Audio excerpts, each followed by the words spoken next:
This is a do-it-yourself for the Ove bidet. After installation, if you do your connection correctly, which you have your water line plugged up, and then you're testing the toilet out, you should have at least two problems. One, you might have water continuous flowing, which is supposed to shut off, right? Or you might have that the toilet does not flush, which you see here. I am flushing the toilet.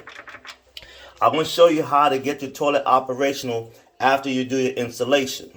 So the first thing you want to do is you want to do the cutoff, unplug your toilet, and then you want to remove your toilet seat.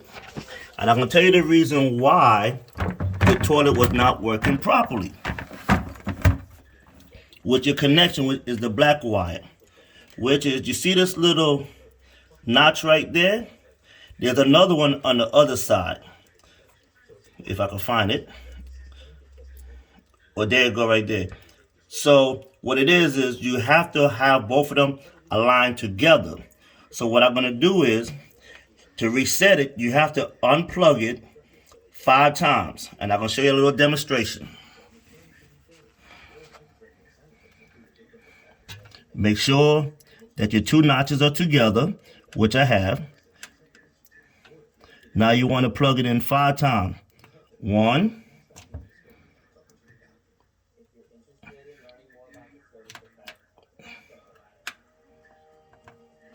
2, 3, 4, 5. All right, you put it back down, put your seat back on.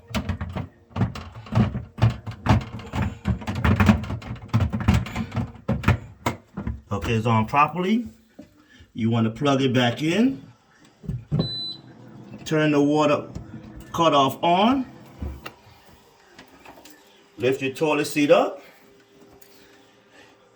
After it does a little function, if the water should be stopped, it should be filling up and it should stop. But I'm going to show you now. I'm going to flush the toilet.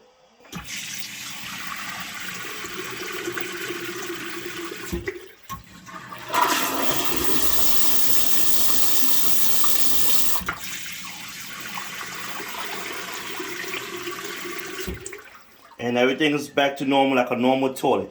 I hope this video helped you out, and enjoy your bidet.